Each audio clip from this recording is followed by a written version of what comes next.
नारायण नारायण नारायण भजमन नारायण नारायण नारायण।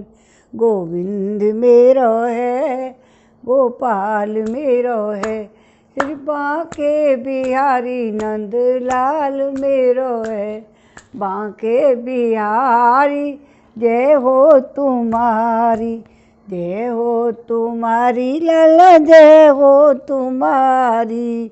गोविंद मेरो है गोपाल मेरो है, कृपा के बिहारी नंदलाल मेरो है।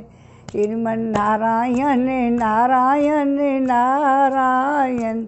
श्री नारायण की भी लीला अपरंपार है। नारायण भगवान वामन अवतार बने हुए हैं और आज 22वां अध्याय पढ़ेंगे और उसमें अष्टम स्कंद का 22वां अध्याय बलि के द्वारा भगवान की स्तुति और भगवान का उस पर प्रसन्न होना। विष्णु भगवान की स्तुति करेंगे। श्री सुखदेव जी कहते हैं, हे परीक्षित, इस प्रकार भगवान ने असुर राज बलि का बड़ा तिरस्कार किया। उन्हें धैर्य से विचलित करना चाहा, परंतु वे तनिक भी विचलित नहीं हुए। बड़े धैर्य से बोले। दैत्यराज बलि ने कहा, देवताओं के आराध्य देव, आपकी कीर्ति बड़ी विचित्र है, पवित्र है। क्या आप मेरी बात को असत्य समझते हैं? ऐसा नहीं है, मैं उसे सत्य कर दिखाता हूँ। आप धोखे में नहीं पड़ेंगे। आप कृपा करके अपना तीसरा पग मेरे सिर पर रख दीजिए। मुझे नरक में जाने का अथवा राज से च्युत होने का कोई भी भय नहीं है। मैं पास में बंधने तथा अपार दुख में पड़ने में नहीं डरता।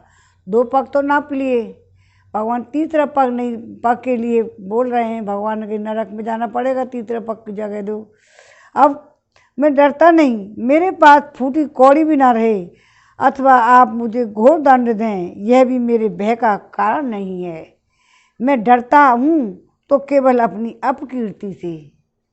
अपने पूजनीय गुरुजनों के द्वारा दिया हुआ दंड तो जीव मात्र के लिए अत्यंत वांछनीय है, क्योंकि वैसा दंड माता पिता भाई और सुहृद भी मोहवश नहीं दे पाते। आप छिपे रूप से अवश्य ही हम असुरों की श्रेष्ठ शिक्षा दिया करते हैं। अतः आप हमारे परम गुरु हैं। हम लोग धन कुलीनता बल आदि के मद से अंधे हो जाते हैं, तब आप उन वस्तुओं को हमसे छीन कर हमें नेत्रदान करते हैं। आपसे हम लोगों का जो उपकार होता है उसे मैं क्या बताऊं। अनन्य भाव से योग करने वाले योगी गण जो सिद्धि प्राप्त करते हैं, वही सिद्धि बहुत से असुरों को आपके साथ दृढ़ बैर भाव करने से ही प्राप्त हो गई है। जिनकी ऐसी महिमा ऐसी अनंत लीला है, वही आप मुझे दंड दे रहे हैं और वरुण पात से बांध रहे हैं। इसकी न तो मुझे कोई लज्जा है और न ही किसी प्रकार की व्यथा है। प्रभु, मेरे पिता में प्रहलाद जी की कीर्ति सारे जगत में प्रसिद्ध है। वे आपके भक्तों में श्रेष्ठ माने गए हैं। उनके पिता हिरण्यकश्यप ने आपसे बैर विरोध रखने के कारण उन्हें अनेकों प्रकार के दुख दिए, परंतु वे आपके ही परायण रहे।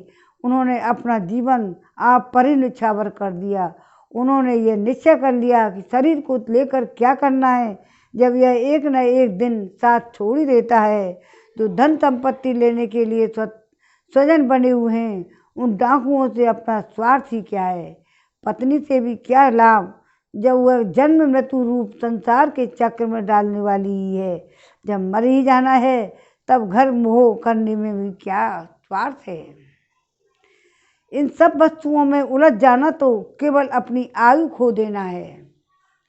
ऐसा निश्चय करके मेरे पिता में प्रहलाद जी ने यह जानते हुए कि आप लौकिक दृष्टि से उनके भाई बंधुओं के नाश करने वाले शत्रु हैं, फिर आपके ही भय रहित एवं अविनाशी चरण कमलों की शरण ग्रहण की थी। क्यों न हो, वे संसार के परम विरक्त अगाध बोध संपन्न उदार हृदय और संत शिरोमणि हैं। आप उस दृष्टि से मेरे भी शत्रु हैं। फिर भी विधाता ने मुझे बलात् ऐश्वर्य लक्ष्मी से अलग करके आपके पास पहुंचा दिया है। अच्छा ही हुआ, क्योंकि ऐश्वर्य लक्ष्मी के कारण जीव की बड़ी बुद्धि जड़ हो जाती है और वह यह नहीं समझ पाता कि मेरा जीवन मृत्यु के पंजे में पड़ा हुआ है, वह अनित्य है। श्री सुखदेव जी कहते हैं, परीक्षित, राजा बलि इस प्रकार कह रहे थे कि उदय होते हुए चंद्रमा के समान भगवान के प्रेम पात्र प्रहलाद जी वहाँ आ पहुँचे। राजा बलि ने देखा कि मेरे पिता में बड़े श्री संपन्न हैं, कमल के समान कोमल नेत्र हैं, लंबी लंबी भुजाएं हैं, सुंदर ऊंचे और श्यामल शरीर पर पीताम्बर धारण किए हुए हैं। बलि इस समय वर्णपात में बंधे हुए थे, इसलिए प्रहलाद जी के आने पर से पहले जैसे पहले वे उनकी पूजा किया करते थे उस प्रकार ना कर सके। उनके नेत्र आंसुओं से चंचल हो उठे, लज्जा के मारे मुंह नीचा हो गया। उन्होंने केवल सिर झुकाकर उन्हें नमस्कार किया। प्रहलाद जी ने देखा कि भक्त वत्सल भगवान वहीं विराजमान हैं और सुनंद नंद और पार्षद उनकी सेवा कर रहे हैं। प्रेम के उद्रेक से प्रहलाद जी का शरीर पुलकित हो गया, उनकी आंखों में आंसू झलक आए। वे आनंद पूर्ण हृदय से सिर झुकाए और स्वामी के पास गए और पृथ्वी पर सिर रखकर उन्हें साष्टांग प्रणाम किया। प्रहलाद जी ने कहा, हे प्रभु, आपने ही बलि को यह ऐश्वर्यपूर्ण इंद्रपद दिया था, अब आज आपने ही उसे छीन लिया। आपका देना जैसा सुंदर है वैसा ही सुंदर लेना भी। मैं समझता हूँ कि आपने इस पर बड़ी भारी कृपा की है। जो आत्मा को मोहित करने वाली राज लक्ष्मी से इसे अलग कर दिया। हे प्रभु, लक्ष्मी के मत से तो विद्वान पुरुष भी मोहित हो जाते हैं, उसके रहते भला अपने वास्तविक स्वरूप को ठीक ठीक कौन जान सकता है। अतः उस लक्ष्मी को छीनकर महान उपकार करने वाले समस्त जगत के महान ईश्वर, सबके हृदय में विराजमान और सबके परम साक्षी श्री नारायण देव को मैं नमस्कार करता हूँ, ऐसे प्रहलाद जी ने कहा। श्री सुखदेव जी कहते हैं, परीक्षित, प्रहलाद जी अंजलि बांधकर खड़े थे। उनके सामने ही भगवान ब्रह्मा जी ने वामन भगवान से कुछ कहना चाहा, परंतु इतने में ही राजा बलि की परम साध्वी पत्नी विंध्यावली ने अपने पति को बंधा देखकर भयभीत भगवान के चरणों में प्रणाम किया और हाथ जोड़ मुंह नीचा कर वह भगवान से बोली। विंध्यावली ने कहा, प्रभु, आपने अपनी क्रीड़ा के लिए ही इस संपूर्ण जगत की रचना की है। जो लोग कुबुद्धि हैं वे ही अपने को इसका स्वामी मानते हैं। जब आप ही इसके कर्ता भर्ता और संहर्ता हैं, तब आपकी माया से मोहित होकर अपने को झूठ मूठ कर्ता मानने वाले निर्लज्ज आपको समर्पण क्या करेंगे। ब्रह्मा जी ने कहा, समस्त प्राणियों के जीवदाता, उनके स्वामी, जगत स्वरूप देवादिदेव प्रभु, अब आप इसे छोड़ दीजिए। आपने इसका सर्वस्व ले लिया, अतः अब यह दंड पात्र नहीं है, दंड का पात्र नहीं है। इसलिए अपनी सारी भूमि और पुण्य कर्मों से उपार्जित स्वर्ग आदि लोग अपना सर्वस्व सब कुछ आत्मात के आपको समर्पित कर दिया है, एवं ऐसा करते समय इसकी बुद्धि स्थिर रही है, यह धैर्य से च्युत नहीं हुआ है। हे प्रभु, जो मनुष्य सच्चे हृदय से कृपणता छोड़कर आपके चरणों में जल का अर्घ देता है और केवल दुर्वादल से भी आपकी सच्ची पूजा करता है, उसे भी उत्तम गति प्राप्त होती है। फिर बोल, बलि ने तो बड़ी प्रसन्नता से धैर्य और स्थिरता पूर्वक आपको त्रिलोकी का दान कर दिया है, तब यह दुख का भागी कैसे हो सकता है। श्री भगवान ने कहा, श्रीमन नारायण नारायण नारायण। अब श्री नारायण बोले, हे ब्रह्मा जी, मैं जिस पर कृपा करता हूँ उसका धन छीन लिया करता हूँ, क्योंकि जब मनुष्य धन के मद में मतवाला हो जाता है तब मेरा लोगों का तिरस्कार करने लगता है। यह जीव अपने कर्मों के कारण विवश होकर अनेक योनियों में भटकता रहता है। जब कभी मेरी बड़ी कृपा से मनुष्य का शरीर प्राप्त होता है, मनुष्य योनि में जन्म लेकर यदि कुलीनता, कर्म, अवस्था, रूप, विद्या, ऐश्वर्य, धन आदि के कारण घमंड न हो जाए तो समझना चाहिए मेरी बड़ी ही कृपा है। कुलीनता आदि बहुत से ऐसे कारण हैं जो अभिमान और जड़ता और उत्पन्न करके मनुष्य को कल्याण के समस्त साधनों से वंचित कर देते हैं। परंतु जो मेरे शरणागत होते हैं इनसे मोहित नहीं होते। यह बलि दानव और दैत्य दोनों ही वंशों में अग्रगण्य और उनकी कीर्ति को बढ़ाने वाला है। इसने इस माया पर विजय प्राप्त कर ली है जिसे जीतना अत्यंत ही कठिन है। तुम देख ही रहे हो, इतना दुख भोगने पर भी वह मोहित नहीं हुआ है।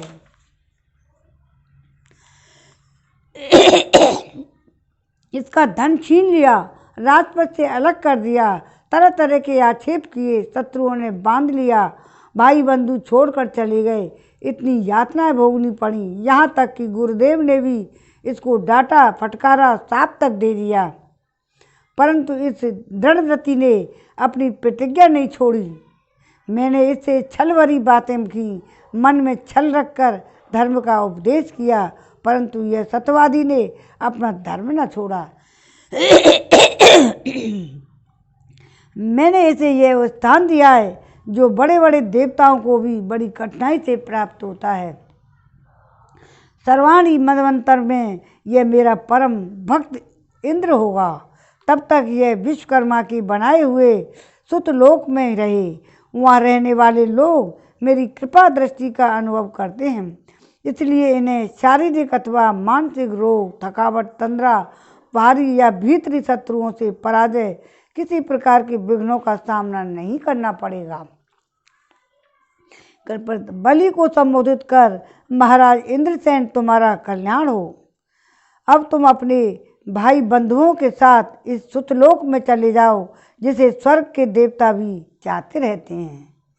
बड़े बड़े लोकपाल भी अब तुम पराजित नहीं कर सकेंगे। दूसरों की तो बात ही क्या, जो दैत्य तुम्हारी आज्ञा का उल्लंघन करेंगे, मेरा चक्र उसके टुकड़े टुकड़े कर देगा। मैं तुम्हारे अनुचरों की और भोग सामग्री की भी सभी प्रकार की विघ्नों से रक्षा करूँगा। हे वीर बलि, तुम मुझे वहाँ सदा सर्वदा अपने पास ही देखोगे।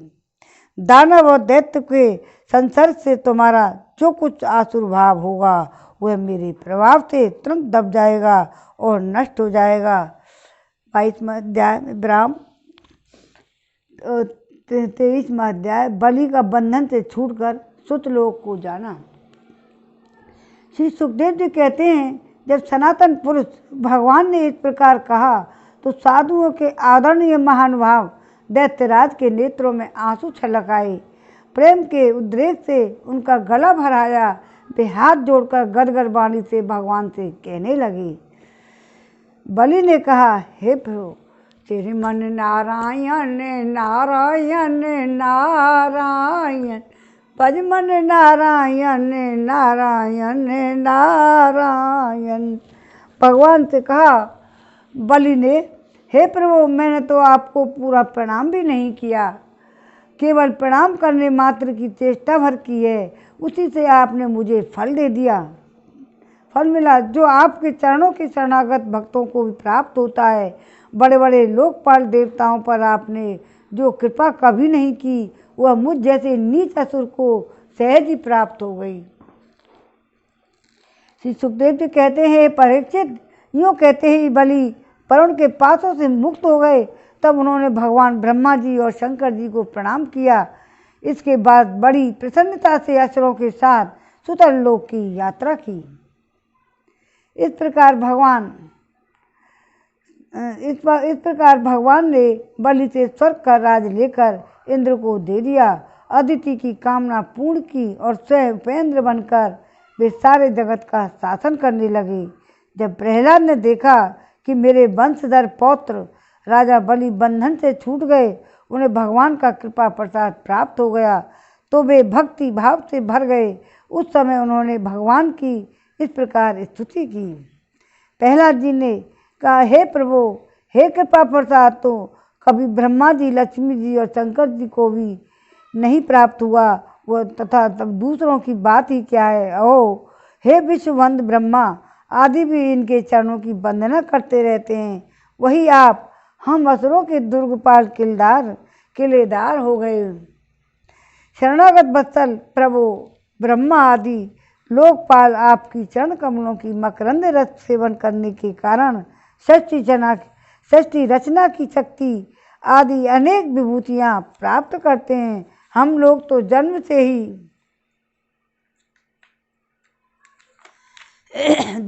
ही खल और कुमार मार्गी गामी हैं।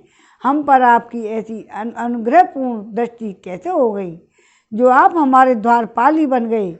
आपने अपनी योग माया से खेल में त्रिभुवन की रचना कर दी।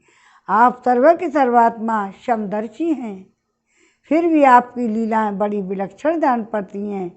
आपका स्वभाव कल्प वृक्ष के समान है, क्योंकि आप अपने भक्तों से अत्यंत प्रेम करते हैं। इसी से कभी कभी उपासकों के प्रति पक्षपात और विमुखों के प्रति निर्दयता भी आप में देखी जाती है।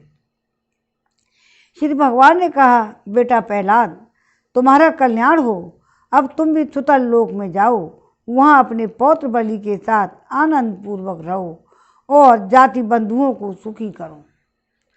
वहाँ तुम मुझे नित्य ही सदा गदा हाथ में लिए खड़ा देखोगे। मेरे दर्शन के परमानंद में मग्न रहने के कारण तुम्हारे सारे कर्म बंधन नष्ट हो जाएंगे।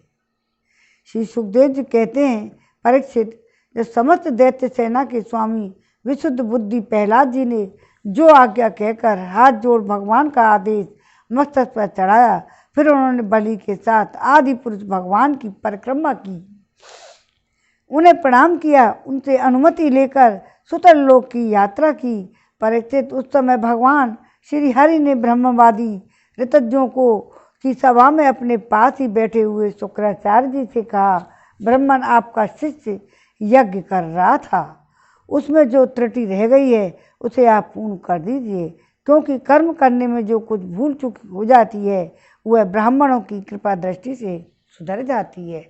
श्रीमन नारायण नारायण नारायण भजमन नारायण नारायण नारायण।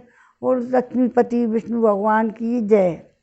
शुक्राचार्य जी ने कहा, भगवान जिसने अपना समस्त समर्पित करके सब प्रकार से यज्ञ पुरुष आपकी पूजा की है, उसके कर्म में कोई त्रुटि कोई विषमता कैसे रह सकती है। क्योंकि मंत्रों की अनुष्ठान पद्धति की देश काल पात्र और वस्तु की सारी भूलें आपके नाम संकीर्तन मात्र से ही सुधर जाती है। आपका नाम सारी त्रुटियों को पूर्ण कर देता है। तथापि अनंत आप जहाँ स्वयं कह रहे हैं, तब मैं आपकी आज्ञा का अवश्य पालन करूँगा। मनुष्य के लिए सबसे बड़ा कल्याण का साधन यही है कि वह आपकी आज्ञा का पालन करे। श्री सुखदेव जी कहते हैं, भगवान शुक्राचार्य ने भगवान श्री हरि की यह आज्ञा स्वीकार करके दूसरे ब्रह्म ऋषियों के साथ बलि के यज्ञ में जो कमी रह गई थी उसे पूर्ण किया। परीक्षित इस प्रकार वामन भगवान ने बलि से पृथ्वी की भिक्षा मांगकर अपने बड़े भाई इंद्र को स्वर्ग का राज दे दिया, जिसे उनके शत्रुओं ने छीन लिया था। इसके बाद प्रजापतियों के स्वामी ब्रह्मा जी ने देवऋषि पितर मनु दक्ष भृग अंगिरा सनत कुमार और शंकर जी के साथ कश्यप एवं अदिति की प्रसन्नता के लिए तथा संपूर्ण प्राणियों के अभ्युदय के लिए समस्त लोक और लोकपालों के स्वामी के पद पर वामन भगवान का अभिषेक कर दिया।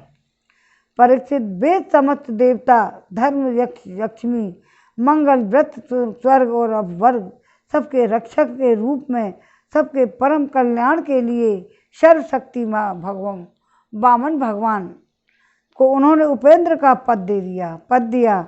उस समय सभी प्राणियों को समस्त अत्यंत आनंद हुआ। इसके बाद ब्रह्मा जी की अनुमति से लोकपालों के साथ देवराज इंद्र ने वामन भगवान को सबसे आगे विमान पर बिठाया और अपने साथ स्वर्ग ले गए। इंद्र को एक तो त्रिभुवन का राज मिल गया और दूसरे वामन भगवान के कर कमलों की छत्र छाया सर्वश्रेष्ठ ऐश्वर्य लक्ष्मी उनकी सेवा करने लगी। वे निर्भय होकर आनंद उत्सव मनाने लगे। ब्रह्मा, शंकर, सनत कुमार, भृग आदि मुनि, पिता, सारे भूत, सिद्ध और विमानारोही देवगण भगवान के इस परम अद्भुत एवं अत्यंत ही महान कर्म का गान करते हुए अपने अपने लोक को चले गए। सबने अदिति की भी बड़ी प्रशंसा की। परीक्षित, तुम्हें मैंने भगवान की यह लीला सुनाई, इससे सुनने वालों के सारे पाप छूट गए। भगवान की लीलाएं अनंत हैं, उनकी महिमा अपार है। जो मनुष्य उसका पार पाना चाहता है वह मानो पृथ्वी के परमाणुओं को गिन डालना चाहता है। भगवान के संबंध में मंत्र दृष्टा महर्षि वशिष्ठ ने विरोधों में कहा है कि ऐसा पुरुष न कभी हुआ है न कभी होगा जो भगवान महिमा का पार पा सके। देवताओं के आराध्य देव, अद्भुत लोक लीलाधारी वामन भगवान के अवतार चरित्र का जो भी श्रवण करता है उसे परम गति प्राप्त होती है।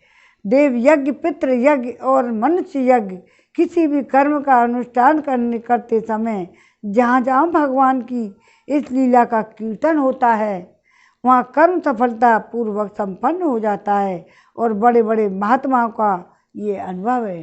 श्रीमन नारायण नारायण नारायण, पद्मन नारायण नारायण नारायण। आज प्रथम अभी 23वें अध्याय का विराम हो गया है। आज एक इस प्रथम भाग का 8वें स्कंद का लास्ट अध्याय रह गया है, 24वां। भगवान के मत्स्य अवतार की कथा है। इसमें आप मन लगा कर सुनो।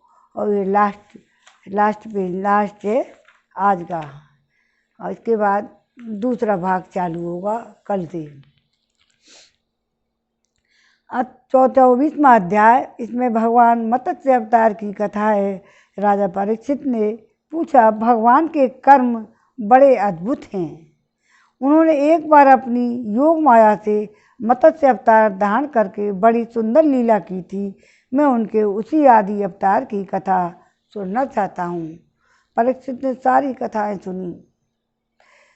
भगवान मत्स्य योनि में एक तो यूँ ही लोक निंदित हैं और दूसरे तमोगुणी और असह्य परतंत्रता से युक्त भी हैं।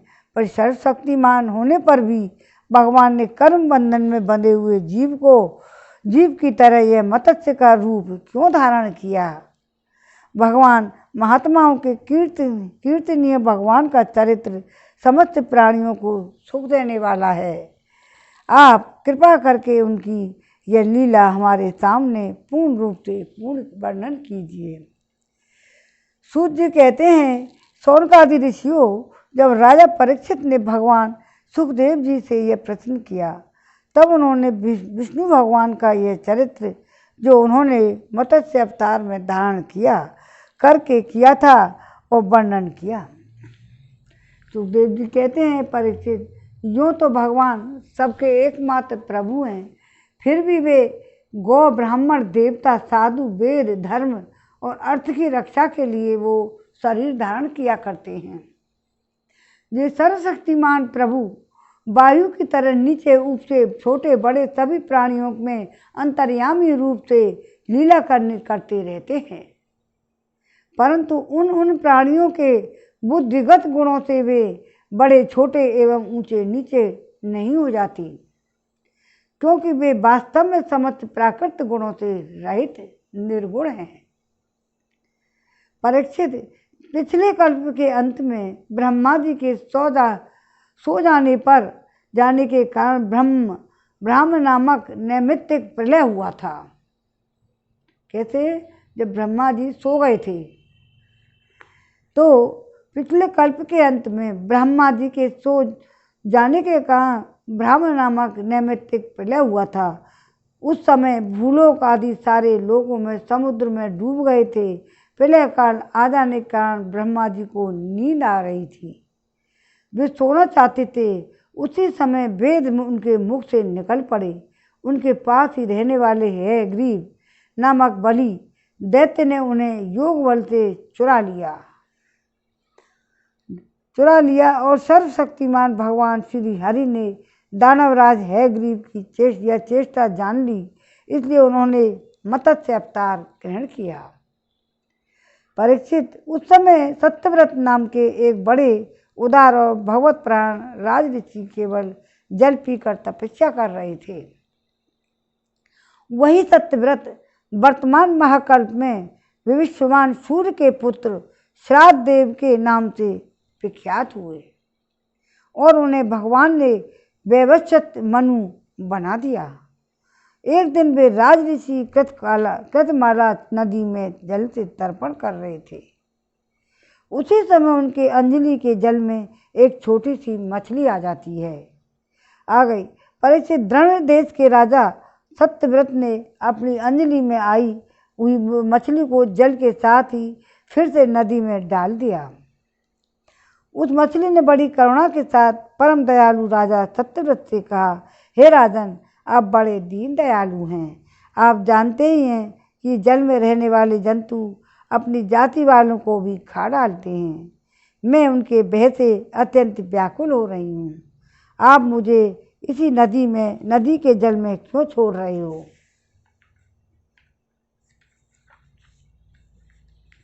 राजा सत्यव्रत को इस बात का पता नहीं था कि स्वयं भगवान मुझ पर प्रसन्न होकर अपनी कृपा करने के लिए मछली के रूप में पधारे हैं। उनको मालूम नहीं था, इसलिए उन्होंने उस मछली को रक्षा का मन ही मन संकल्प किया। राजा सत्यव्रत ने उस मछली की अत्यंत दीनता से भरी बात सुनकर बड़ी दया से उसे अपने पात्र के जल में रख लिया और अपने आश्रम पर ले गए। आश्रम में लाने के बाद एक रात में ही वह मछली कमंडल से इतनी बढ़ गई कि उसमें उसके लिए स्थान ही नहीं रहा। उस समय मछली ने राजा से कहा, अब तो मैं इस कमंडल में भी कष्टपूर्वक भी नहीं रह सकती, अतः मेरे लिए कोई बड़ा सा स्थान नियत कर दें जहाँ मैं सुखपूर्वक रह सकूं। राजा सत्यव्रत ने मछली को कमंडल में से निकालकर एक बहुत बड़े पानी के मटके में रख दिया, परंतु वहाँ डालने पर तो वो मछली 2 ही घड़ी में 3 हाथ बढ़ गई। 3 हाथ बढ़ गई तो राजा सत्यव्रत ने देखा कि अब तो मैं कमंडल में भी नहीं आ रही, अतः मेरे लिए कोई बड़ा सा स्थान नियत कर दें जहाँ मैं सुखपूर्वक रह सकूं। राजा सत्यव्रत ने मछली को कमंडल में से निकालकर बड़े मटके में रख दिया, परंतु डालने पर भी मछली 2 घड़ी में भी 3 हाथ बड़ी हो गई। फिर उसने राजा सत्यव्रत से कहा, राजन, अब यह मटका भी मेरे लिए पर्याप्त नहीं है, इसमें मैं सुखपूर्वक नहीं रह सकती। मैं तुम्हारी शरण में हूँ, इसलिए मेरे रहने योग्य कोई बड़ा सा स्थान मुझे दो।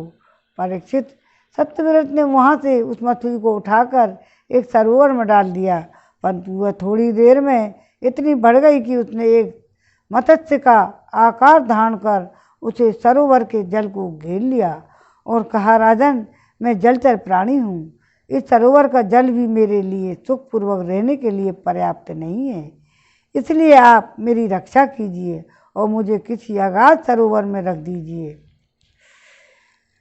मत्स्य भगवान के इस प्रकार कहने पर एक एक करके उन्हें कई अटूट चांद वाले सरोवर में ले गए, परंतु जितना बड़ा सरोवर होता उतने ही बड़े बन जाते। तो अंत में उन्होंने उन लीला में मत्स्य की समुद्र में छोड़ दिया। समुद्र में डालते समय मत्स्य भगवान ने सत्यव्रत से कहा, वीर, समुद्र में बड़े बड़े बलि मगर आदि रहते हैं, वे मुझे खा जाएंगे, इसलिए आप मुझे समुद्र के जल में मत छोड़िए। मत्स्य भगवान की यह मधुर वाणी सुनकर राजा सत्यव्रत मोहमुग्ध हो गए। उन्होंने कहा, मत्स्य का रूप धारण करके मुझे मोहित करने वाले आप कौन हैं? आपने एक ही दिन में 400 कोस के विस्तार का सरोवर घेर लिया। आज तक ऐसी शक्ति रखने वाला जलचर जीव तो न मैंने कभी देखा था और न ही कभी सुना है।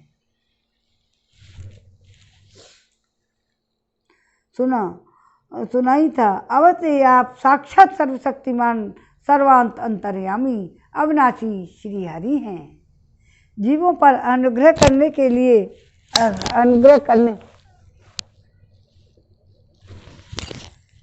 के लिए आपने जलचर का रूप धारण किया है।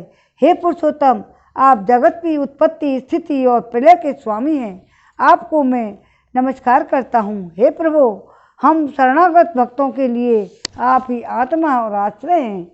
यद्यपि आपके सभी लीला अवतार प्राणियों के अभ्युदय के लिए ही होते हैं, तथापि मैं जानना चाहता हूँ आपने यह रूप किस उद्देश्य से ग्रहण किया है। कमल नयन प्रभु, जैसे देहादि अनाथ पदार्थों में अपनेपन का अभिमान करने वाले संसारी पुरुषों का आश्रय व्यर्थ होता है, उसी प्रकार आपके चरणों की शरण तो व्यर्थ हो ही नहीं सकती, क्योंकि आप सबके अहूतक प्रेमी, परम प्रियतम और आत्मा हैं। आपने इस समय जो रूप धारण करके हमें दर्शन दिया है, यह बड़ा ही अद्भुत है। सुखदेव जी कहते हैं, राजा परीक्षित, जब भगवान अपने अनन्य प्रेम भक्तों पर अत्यंत प्रेम करते हैं, जब जगतपति भगवान मत्स्य भगवान ने अपने प्यारे भक्त राजऋषि सत्यव्रत को यह प्रार्थना सुनी, तो उनका प्रिय और हित करने के लिए, साथ ही कल्पांत के प्रलयकालीन समुद्र में विहार करने के लिए उनसे कहा। श्री भगवान ने कहा, सत्यव्रत, आज से 7वें दिन भूलोक और तीनों लोकों में प्रलय के समुद्र में डूब जाएंगे। उस समय जब तीनों लोग प्रलय काल की जलराशि में डूबने लगेंगे, तब मेरी प्रेरणा से तुम्हारे पास एक बहुत बड़ी नौका आएगी।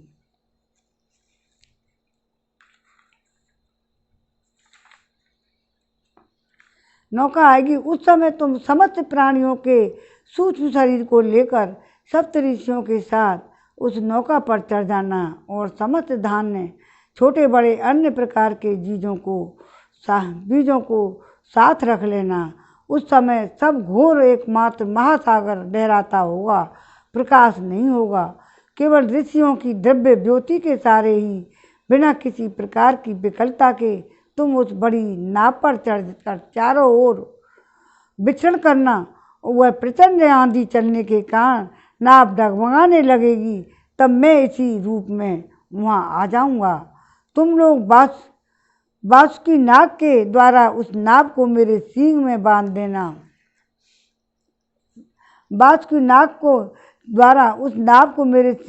देना। सत्यव्रत, इसके बाद जब तक ब्रह्मा जी की रात रहेगी, तब तक मैं ऋषियों के साथ तुम्हें उस नाव में बैठाकर उसे खींचता हुआ समुद्र में विचरण करूँगा। उस समय तुम प्रश्न करोगे कि तब मैं तुम्हें उपदेश दूंगा मेरे अनुग्रह से मेरी वास्तविक महिमा, जिसका नाम परम ब्रह्म है, तुम्हारे हृदय में प्रकट हो जाएगी। तुम उसे ठीक ठीक से जान लोगे। भगवान राजा सत्यव्रत को यह आदेश देकर अंतर्धान हो गए। अतः अब राजा सत्यव्रत उसी समय की प्रतीक्षा करने लगे।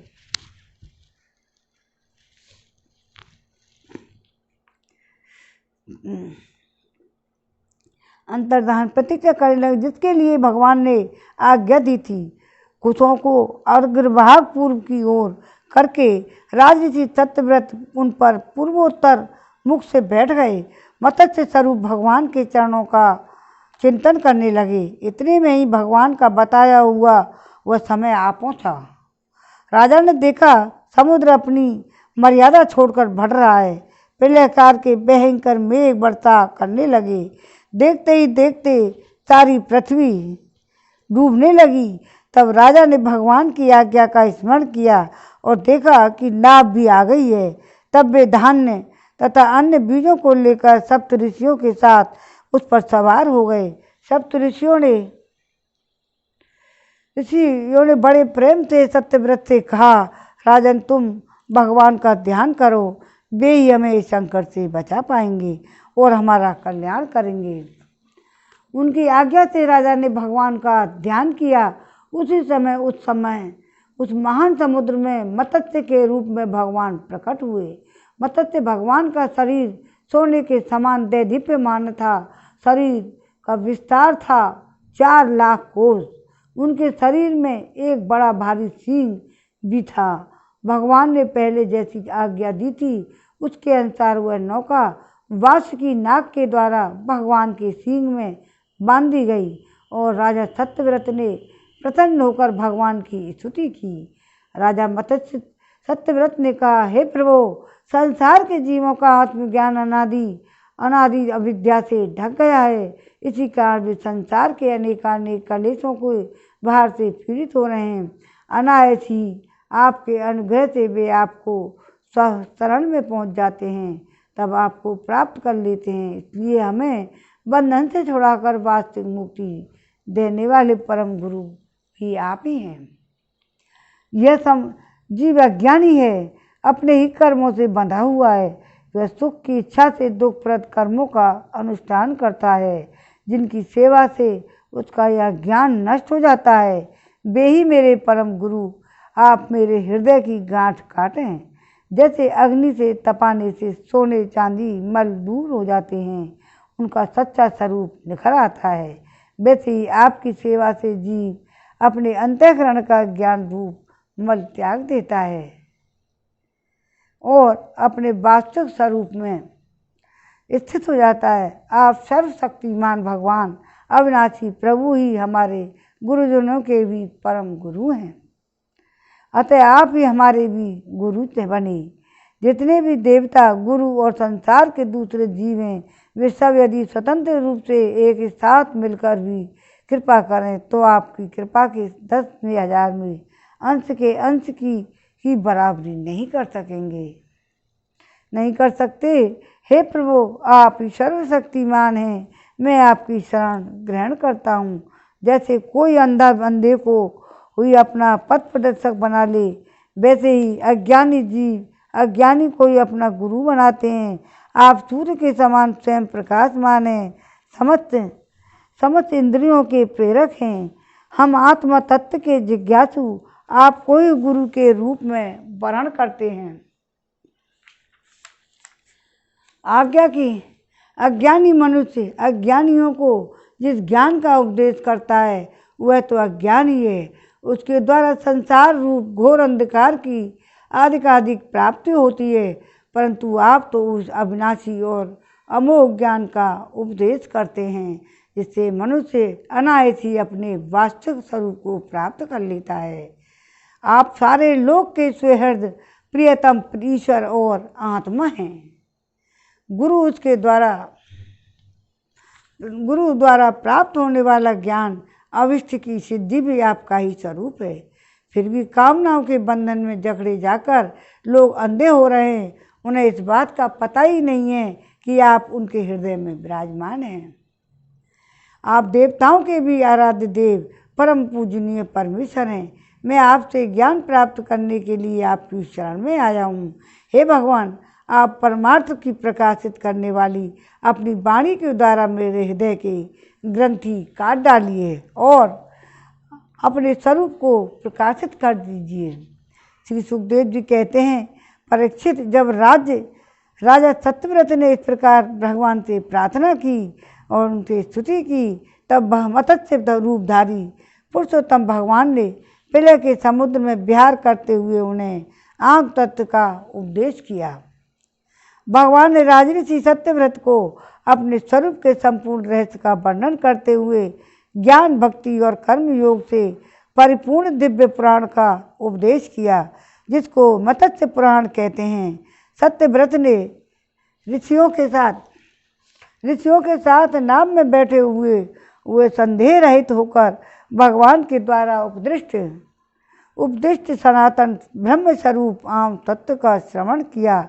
इसके बाद जब पिछले प्रलय का अंत हो गया और ब्रह्मा जी की नींद टूटी, अब ब्रह्मा जी जग गए, तब भगवान ने हयग्रीव असुर को मारकर उसे भेद छीन लिए और ब्रह्मा जी को दे दिए। भगवान की कृपा से राजा सत्यव्रत ज्ञान और विज्ञान से संयुक्त होकर उस कल्प में वैवस्थ मनु हुए। अपनी योग माया से मत्स्य रूप धारण करने वाले विष्णु भगवान राजऋषि सत्यव्रत का यह संवाद एवं श्रेष्ठ आख्यान सुनकर मनुष्य सब प्रकार के पापों से मुक्त हो जाता है। जो मनुष्य भगवान के इस अवतार का प्रतिदिन कीर्तन करता है उसके सारे संकल्प सिद्ध हो जाते हैं, उसे परम गति प्राप्त होती है। और प्रलयकालीन समुद्र में जब ब्रह्मा जी सो गए थे, उनकी सृष्टि शक्ति लुप्त हो चुकी थी। उस समय उनके मुख से निकली हुई श्रुतियों को चुराकर है गरीब दैत्य पाताल में ले गया था। भगवान ने उसे मारकर वे श्रुतियाँ ब्रह्मा जी को लौटा दी। सत्यव्रत सप्त ऋषियों का ब्रह्म तत्व का उपदेश किया। उन समस्त जगत के परम कारण लीला में मस्तक से भगवान को मैं नमस्कार करता हूँ। नमः श्रीमन नारायण नारायण नारायण, भजमन नारायण नारायण नारायण। नारायण भगवान ने मत्स्य रूप धारण किया। अब यहाँ पर 24वें अध्याय विराम होता है। आज पहला भाग पूरा हो गया है। अब कल से नया भाग चालू होगा और यहाँ 24वां अध्याय पूरा होगा। अब आरती हो जाए। चलो। अच्युतं केशवं कृष्ण दामोदरम्, अच्युतं केशवं कृष्ण दामोदरम्, राम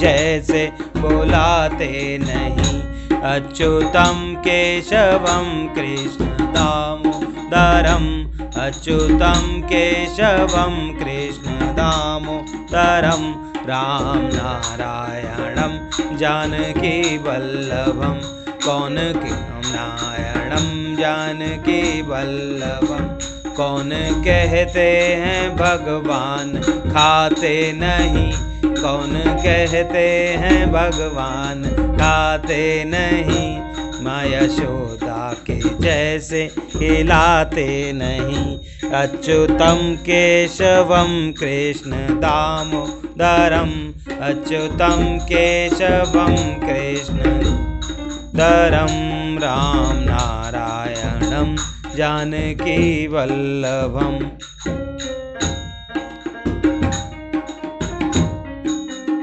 कौन कहते हैं भगवान सोते नहीं,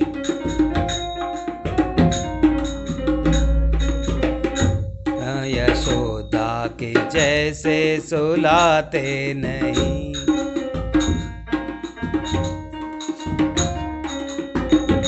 अच्युतं केशवं कृष्ण दामोदरम्,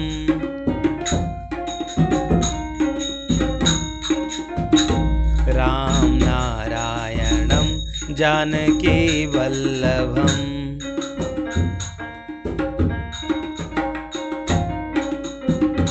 कौन कहते हैं भगवान नाचते नहीं,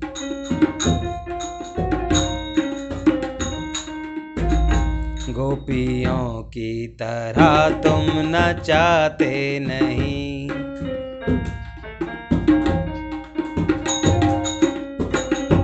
अच्युतं केशवं कृष्ण दामोदरम्,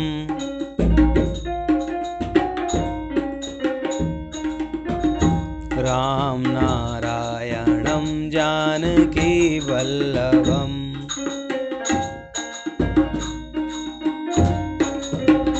जय राधे राधे। श्री भागवत भगवान जी की आरती। श्री भागवत भगवान की है आरती, पापियों को पाप से है तारती। श्री भागवत भगवान की है आरती, पापियों को पाप से है तारती। ये अमर ग्रंथ, ये मुख्य पंथ, ये पंचम वेद निराला, नव ज्योति जगाने वाला, हरि गाने यही वरदान यही, जग की मंगल की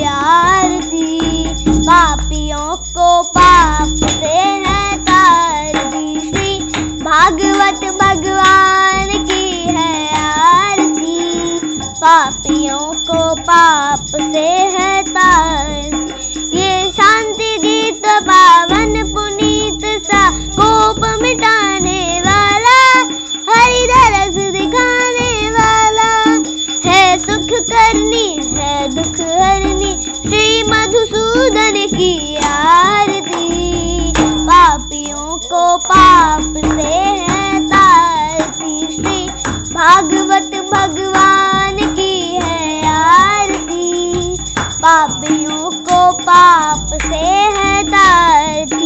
ये मधुर बोल जगफंद खोल सन मार्ग दिखाने वाला, बिगड़ी को बनाने वाला। श्री राम यही घनश्याम यही प्रभु की महिमा की आरती, पापियों को पाप से है तारती। श्री भागवत भगवान की है आरती, पापियों को पाप से है तारती। ओम नमो भगवते वासुदेवाय नमः। जय जय श्री राधे। आज के आनंद की जय। जय जय श्री राधे। राधे श्याम।